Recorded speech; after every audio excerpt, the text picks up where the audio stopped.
Yo, what's going on, guys? Today I'm going to be going over the MLB slate on DraftKings for Wednesday, July the 31st. In this video, I am going to cover the 4-game early slate. There is an early slate for today, and there is a pretty nice main slate as well. After this video goes up, I'll have a video up for the main slate. I'll cover DraftKings and Yahoo for that one. Pretty sure there's like 10 games, or like 8 or 9, 10 games, somewhere in that range. We will cover that video after this one, but for this video, let's take a look at this early slate. Talk about where I'm going to go at pitching. We'll start off there, then we'll look at some hitters that I like. We'll talk about some stacks that I like, and then towards the end of the video, we'll look at a couple of BVP plays for this early slate. But before we do get started, guys, I would appreciate it if you would drop a like on the video, and if you are new to the channel, make sure you click that subscribe button down below, so that way you won't miss out on any of my new videos. So starting off at the top, Luis Castillo is our most expensive option. He's at home against the Pirates, $10,400. I think just given the options that we have on this early slate, next most expensive guy is Mike Soroka. Then you have Zach Greinke in a very tough spot against the Yankees. Then you have guys like Junis, Tanaka, Anibal Sanchez. Just not a lot of great pitchers on this slate. I think paying up for Castillo is something I'm going to be trying to do. He's not that expensive either. He's only 10-4 on DraftKings, which is really not that expensive of a price tag for a guy like Luis Castillo, who does have a lot of upside, has a lot of K potential. He's had an up and down year, especially as of late. It's been a little bit up and down. He was pitching really well to begin the year. Still an elite pitcher in my eyes. Still a really talented pitcher that has a lot of upside. It's not the best matchup against the Pirates. The Pirates are a team that don't really strike out much against righties, but still they have a very low total. Castillo's a very heavy favorite. Just has a lot of things going in his favor. And if you just look at the other spots on this slate, there's really no standout pitcher. Like you have Tanaka against the Diamondbacks, pretty scary spot. Greinke has to face the Yankees. Then you have two mediocre pitchers in Waguespack and Jake Junis going up against each other. And then Anibal Sanchez has to face the Braves. That's a really tough spot. Mike Soroka has to face the Nationals, another pretty tough matchup. So I think Castillo, just his overall talent is what I'm going to bank on today. I do like paying up for him at $10,400. And then for SP2, there's really no standout option in my opinion. I was going between a couple guys, either Junis, Tanaka, or Waguespack. Those were the three guys I was leaning towards the most. And I think I'm going to roll with Jake Junis as my SP2 here, pitching at home against the Blue Jays at 8K. This is a very favorable matchup for Junis. The Blue Jays are a team that strikes out versus right-handed pitching. Junis is not a terrible pitcher. He's not a great pitcher either. He's just kind of an average pitcher. In this matchup, though, he could definitely have some success. We've seen in good matchups this year, Junis has been able to have success, like against the White Sox. He went 7 innings, only allowed 5 hits and a run, got 10 strikeouts. He was really good against Cleveland on the road, which is kind of surprising. On the road against Washington, he wasn't that bad. He did really struggle in his last start at home against Cleveland.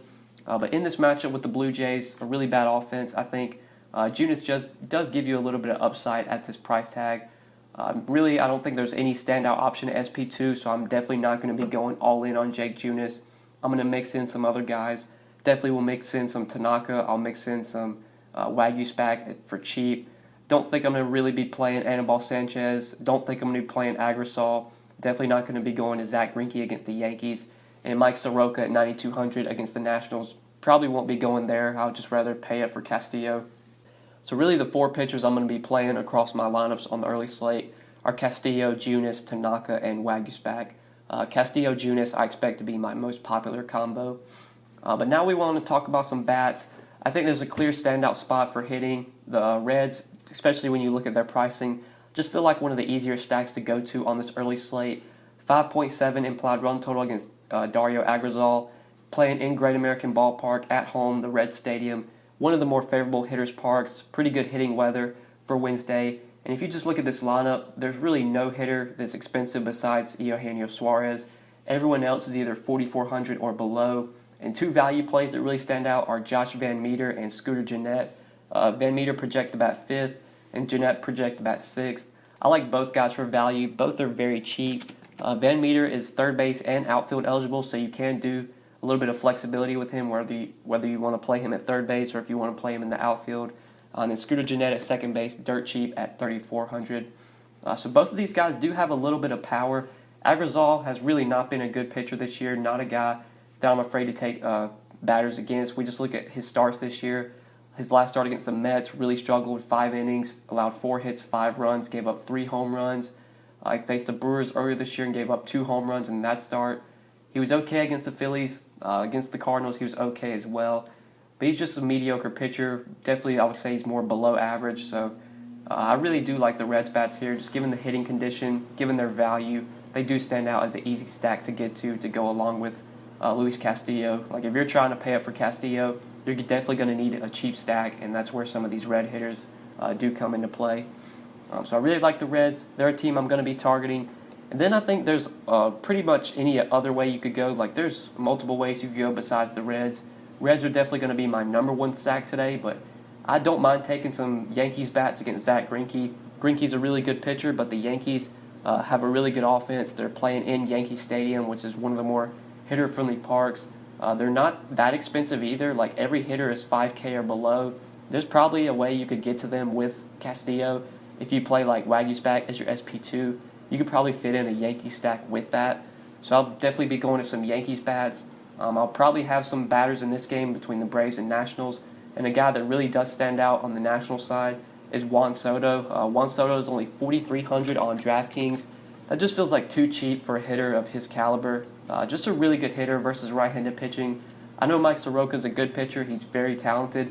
But he's not a guy that's just going to go out there and mow this team down. It would not be surprising if Soroka gives up maybe a home run or two.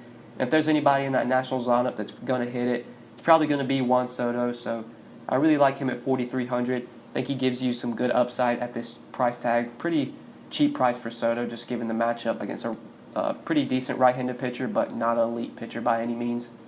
There's also some other good values on the National side, like Adam Eaton batting second for only $3,900. If Matt Adams is in the lineup, he's only $4K. Kurt Suzuki, projected bat 6, is only $3,600. Brian Dozier, $3,500. Nationals do give you some upside, and they are very cheap. Same could be said for the Braves as well. Now that Swanson and Nick Markakis are on the IL, you do get some value in this lineup with Adam Duvall, $3,800. Johan Camargo, $3,300. Inciarte's back in the lineup, and he's very cheap at $3,500. Brian McCann's a cheap catcher option. Freddie Freeman and Ronald Acuna are expensive, but Albies really isn't that expensive at $4,500. Donaldson, not that expensive at $4,600. The Braves are definitely going to be up there with the Reds in terms of my top stacks today. We'll just go ahead and transition into stacks since we pretty much covered my 5 plays. So number 1 stack for me is going to be the Reds. Number 2 is going to be the Braves. And then I'll be mixing in some Nationals bats. I'll be mixing in some Yankees bats. But Reds and Braves are going to be my top 2 priorities for this early slate in terms of stacks. And then moving on to BVP, we'll look at this real quickly before we end the video.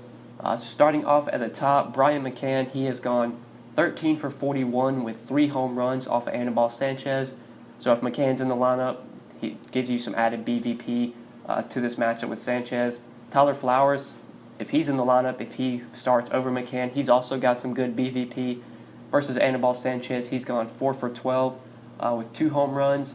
Adam Jones has gone 12 for 34 with 3 home runs off of Masahiro Tanaka. And then lastly, Cameron Maybin, not sure if he'll be in the lineup, but he's gone 3 for 11 with a home run off of Zach Greinke. So that's pretty much it for BVP for this early slate. I think I pretty much covered everything, pretty much looked at stacks. I didn't talk about hitters in this game between the Blue Jays and the Royals. If you're not playing Wagyu Spack or Junis, I wouldn't mind taking some hitters against them because both of these pitchers are mediocre pitchers at best. The only reason I'm going to be playing these guys is just because we don't have any really other good options. So that's kind of why I'm siding more towards the pitchers here because I just don't like any of the other pitchers on this slate. But like in lineups where I don't have one of these pitchers, I wouldn't mind taking a couple bats against them. Especially like on the Blue Jays side against Junis, you've got a lot of value with Biggio for $4K, Galvis for $3,600, Smoke for $39, Guerrero $39, Bo Bichette, top prospect for the Blue Jays, is cheap at $3,700. You can definitely find value hitters in this game on both sides.